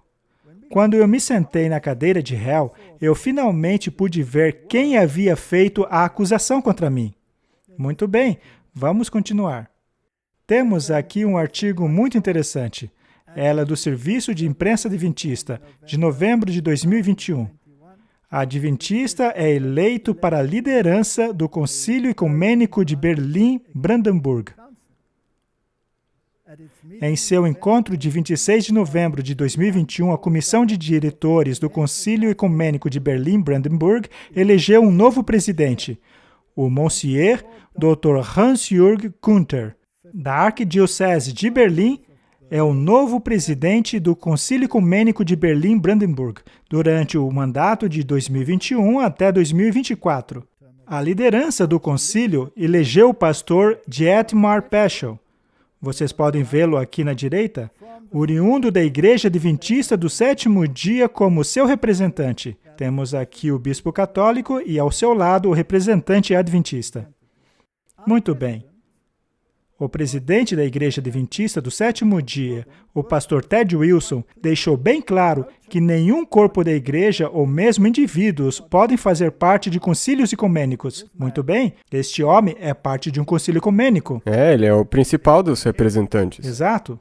Portanto, de acordo com o Ted Wilson, este homem não tem o direito de estar ali. E de acordo comigo, este homem está transgredindo as leis mais claras da palavra de Deus. Mas não termina aí. Este artigo é de 15 de fevereiro de 2022. Um líder adventista se curva diante de um ídolo de ouro durante a celebração ecumênica na Igreja Católica Maria Regina Martyrum. O pastor adventista Dietmar Peschel é o líder da Convenção das Igrejas Adventistas do Sétimo Dia em Berlim. Ele também é o presidente do Grupo Ecumênico das Igrejas Livres em Berlim-Brandenburg. No sábado de 12 de fevereiro de 2022, às 11 horas da manhã, o pastor adventista Dietmar Peschel visitou a Igreja Católica Maria Regina Martyrum em Berlim, na Alemanha, e encontrou-se com o arcebispo católico romano, Dr. Rainer Koch, e o Monsieur romano católico, Dr. Hans-Jürg Günther, ambos da Diocese de Berlim. Também compareceram os bispos Dr. Christian Steinblen, da Igreja Evangélica na Alemanha, e o bispo Emanuel of Christopolis, da Igreja Ortodoxa Grega na Alemanha. E você pode ver ali na imagem o ídolo de ouro que estava lá na frente. Eles se reuniram para fazer uma oração ecumênica pela situação na Ucrânia. Exato. E aqui está o vídeo do que aconteceu ali. É importante frisar que o segundo da fila, que está indo para a frente, é o representante adventista.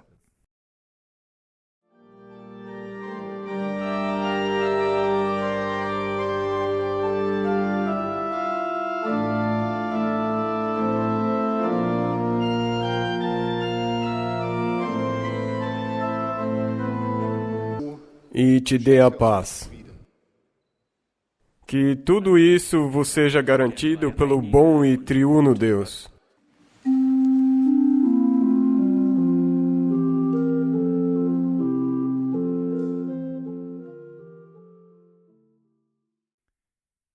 Martin, ele não apenas curvou-se diante daquele ídolo de ouro, seja lá o que significa aquilo, Mas lá está ele, abençoando o povo. Muito bem. Martin, este é o indivíduo que me acusou formalmente perante o governo alemão.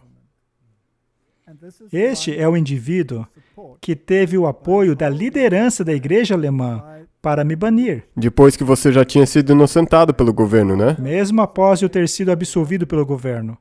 E não apenas isso, mas a liderança alemã, conforme mostramos em outros episódios, deixou bem claro que eles não têm problema algum com domingo, uma vez que ele celebra a ressurreição de Cristo e, portanto, não entra em conflito com o sábado. Eles estão ignorando a marca da besta.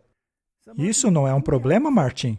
Com certeza. Será que não há um problema nos escalões de liderança da igreja? Com certeza nós temos. Isso não é nada novo. No tempo de Jeremias havia o mesmo problema. E é por isso que Deus mostrou a ele algumas coisas que aconteciam por detrás do véu. E será que estamos mostrando isso com a intenção de condenar a igreja? Não, isso não é para condenar ninguém especificamente ou nenhuma igreja.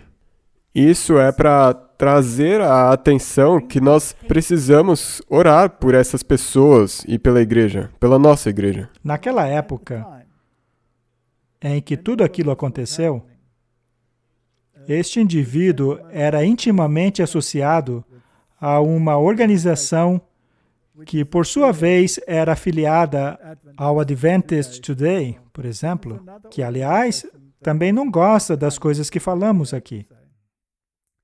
Eu me pergunto, se isto não seria um mecanismo permitido por Deus para levar as pessoas ao ponto de tomarem uma decisão. Bem, ele está fazendo isso com a situação do mundo, sobre tudo que está acontecendo no mundo. É claro que ele vai fazer isso com a igreja também. É paralelo. É. Está acontecendo no mundo. Não tem como desassociar uma coisa da outra.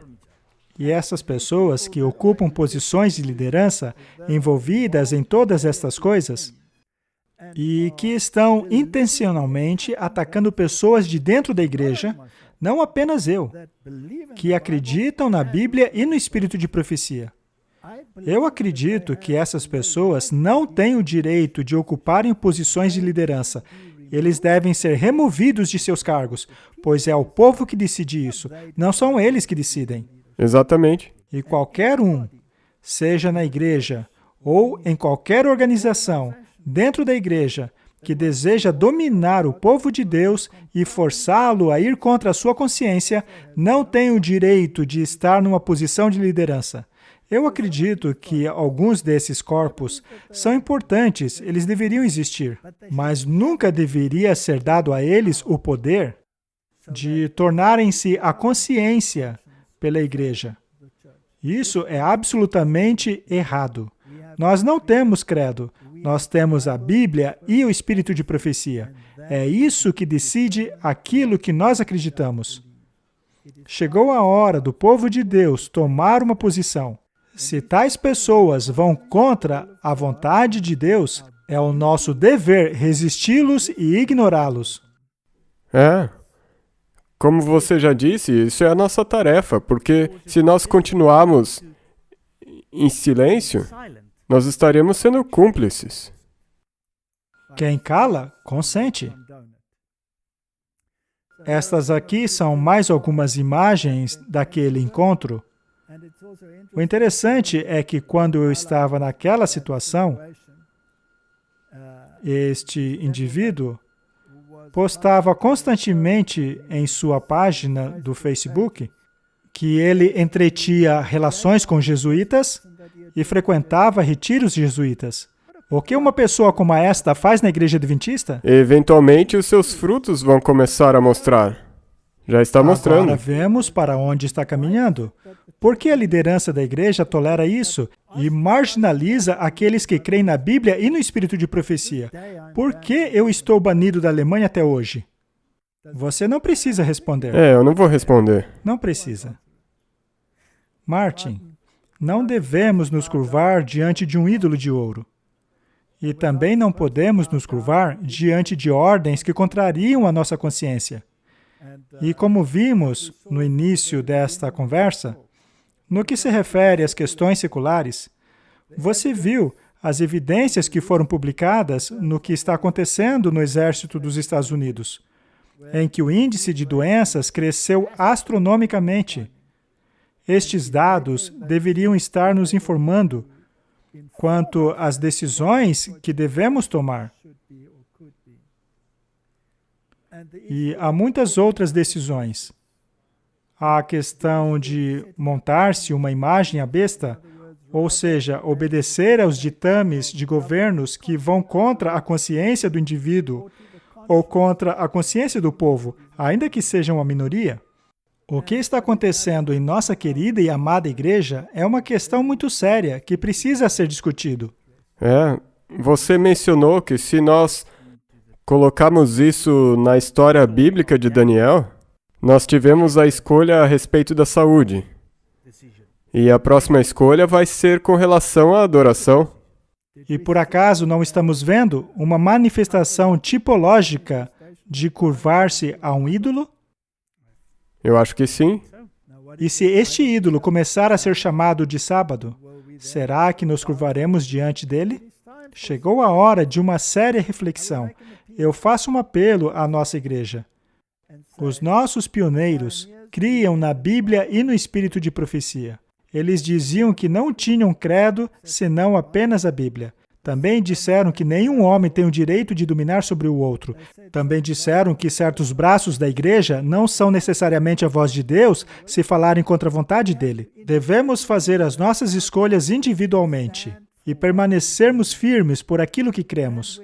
Nós teremos que enfrentar não apenas o poder do Estado, mas tanto a Bíblia quanto o espírito de profecia nos diz que encontraríamos resistência mesmo dentro de nossa igreja.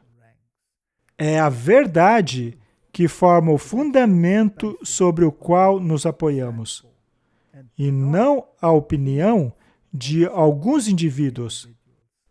Talvez eu possa relembrar que nesse ano vai acontecer de novo uma sessão da Conferência Geral, Sim. onde decisões importantes que refletem a igreja como um todo vão ter que ser tomadas de novo. Exato.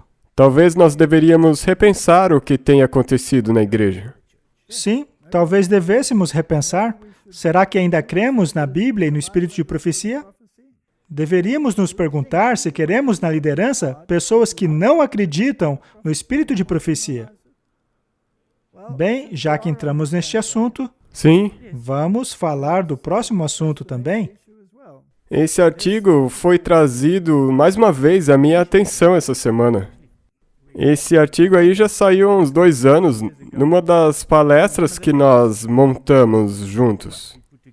Sim, e naquela ocasião decidimos ignorar para não causar nenhuma agitação, mas eu acredito que já passamos dessa fase. Nós já entendemos qual é a posição de algumas dessas instituições. Temos aqui um artigo, Reflexões. Ficção apocalíptica em tempo de Covid-19. Quem escreveu isso foi o líder do Instituto de Pesquisa Bíblica. Ele encarregou-se pessoalmente de atacar aquilo que acreditamos. Na verdade, sendo mais específico, ele encarregou-se de me atacar. Obviamente, eu sou o alvo favorito deles. Ele escreveu assim: por um lado, aprendemos que a luta da humanidade contra o mundo dos micróbios não é de maneira alguma exclusiva ao Covid-19. É verdade que os seres humanos têm estado sob espada de inimigos microscópicos desde a entrada do pecado. Por outro lado, assim como outras grandes crises como guerra, pandemias podem dar início a frenesis escatológico. E até mesmo em um mundo pós-iluminismo, algumas pessoas continuam vulneráveis a especulações apocalípticas. Mais do que um gatilho escatológico dos eventos finais, o Covid-19 deveria ser visto como uma indicação dos sérios efeitos do pecado no mundo. Mas, infelizmente, o efeito adverso do Covid-19 tem sido o surgimento de interpretações sensacionalistas de escatologia bíblica. Um exemplo disso são as ideias propagadas por Walter Feit, um zoólogo sul-africano e autor e palestrante adventista do sétimo dia que conduz um ministério midiático Amazing Discoveries. A fim de vender um argumento de que o fim do mundo é iminente, Walter Feit constrói um cenário escatológico relacionando os eventos atuais a citações de Ellen White e passagens bíblicas. Com a criatividade de um escritor de ficção, Walter Veith reúne teorias da conspiração mescladas a uma compreensão idiosincrática da escatologia adventista a fim de propagar a mensagem de que o fim está próximo. Para mim, esta é uma linguagem ofensiva, para dizer o mínimo. Eu sou um pastor ordenado pela Igreja Adventista do Sétimo Dia. Eu acredito que esta é a igreja remanescente. Eu creio no espírito de profecia. E, como já mostramos aqui, estes indivíduos do Instituto Bíblico de Pesquisas já publicaram coisas contra o espírito de profecia em muitas ocasiões. E a minha pergunta é, em quem acreditaremos? Nestes eruditos, que exaltam-se na intenção de tornar-se a norma e o padrão da moralidade para a igreja, e, como tal, exigem que todos se curvem diante de sua superioridade moral? Ou vamos acreditar na Bíblia e no espírito de profecia? Estes indivíduos contrariam afirmações claras da Bíblia e do espírito de profecia, e justificam isso pelo fato de não utilizarem os textos dados aos reformadores, utilizando, ao invés deles, a Septuaginta e outras fontes de informação. Eles diminuem o espírito de profecia, dizendo que este foi influenciado por notas marginais na Bíblia King James. Eles também não creem na origem primitiva dos valdenses. Sendo assim, o povo deve escolher entre a erudição deles e as claras afirmações do espírito de profecia. Estas coisas que estão acontecendo na igreja hoje estão causando a sacudidura. Eles, porém, apoiarão aqueles que se curvam diante de ídolos de ouros em concílios ecumênicos, pois foi isso que fizeram quando me baniram da Alemanha. Eles não apoiaram aqueles que acreditam na Bíblia e no espírito de profecia. E eu não me refiro apenas a mim. Qualquer pessoa que permanece firme por estes princípios torna-se alvo da ira dessa gente. E sendo este o caso, as pessoas devem escolher. Ele continua dizendo várias outras coisas, que, segundo ele, não passam de ficção. Especialmente os 6.000 anos. Foi isso que começou toda essa coisa. Exato. E ele se confundiu todo com o assunto. Mas, enfim, eu não vou dissecar o artigo dele. A questão é que essas pessoas precisam fazer uma reflexão profunda. E se a igreja, como um corpo, acredita que devemos nos curvar diante de sua elevada sabedoria, ainda que eles contradigam o espírito de profecia, bem, então eles estão subestimando o povo de Deus. Martin, o que você decidiria se tivesse que escolher entre acreditar no acadêmico educado em uma instituição jesuíta ou acreditar no espírito de profecia? Eu permaneço firme, eu acredito no que Deus escreveu. Se você estudar as coisas e ver, ok, esses não são os manuscritos corretos, esses são os corretos, eu não vou procurar por desculpas para seguir os outros. Então vamos à conclusão de tudo. Este episódio não é uma defesa de ataques pessoais que foram feitos a mim ou a qualquer outro indivíduo, mas é uma defesa daquilo que acreditamos em termos da veracidade do espírito de profecia. Martin, se isto está causando uma sacudidura, então não é mais uma questão de conflito entre alguns indivíduos, mas é uma questão de compreender o espírito de profecia, o testemunho direto. É isso mesmo. O ataque contido nesse artigo, ou em todos esses artigos, talvez é direcionado a você e a mim, mas o problema é que, na verdade, eles são contra o espírito de profecia e a Bíblia. Escolha hoje a quem servirá. Se você preferir o Deus do outro lado, que assim seja. Mas se escolher o Deus da Bíblia, então decida. Há a lei e ao testemunho. Se eles não falarem de acordo com esta palavra, então não há luz neles. O verdadeiro adventismo é baseado em dois pilares: a lei e o testemunho. Esta deve ser a nossa escolha diante do tempo em que estamos vivendo. Não importa o que qualquer um diga, seja do próprio Papa em Roma, ou um líder desta igreja, ou de um instituto que deveria ser o vigia. Se qualquer um não falar de acordo com a palavra, é porque não há luz neles. Esta é a conclusão. Que Deus nos ajude, conforme nos aproximamos da grande sacudidura. E agora, se você puder, por favor, ore por eles também. Querido Pai, essa tem sido uma terrível guerra. Temos estado envolvidos nela por longo tempo. Ela se aproxima cada vez mais de seu fim. Nós já podemos sentir que seu clímax está próximo. Eu oro pela nossa igreja, pelos nossos líderes. Eu oro por todos aqueles que ocupam posições de liderança e posições acadêmicas dentro desta igreja. Que eles possam enxergar que não possuem maior autoridade do que a Bíblia ou o Espírito de profecia. Ensina-os, Pai, a largarem mão de quererem dominar a consciência do povo de Deus, pois isso é contrário à tua vontade. Eu oro por uma bênção à tua igreja. Oro por um reavivamento entre o povo de Deus. Oro para que estejamos preparados para o derramamento da chuva serôdia. Pois, Senhor, se estes eventos estão prestes a acontecer e o tempo for curto como parece, a chuva serôdia está prestes a ser derramada. Prepare o nosso coração para recebê-la. Em nome de Jesus. Amém. Amém.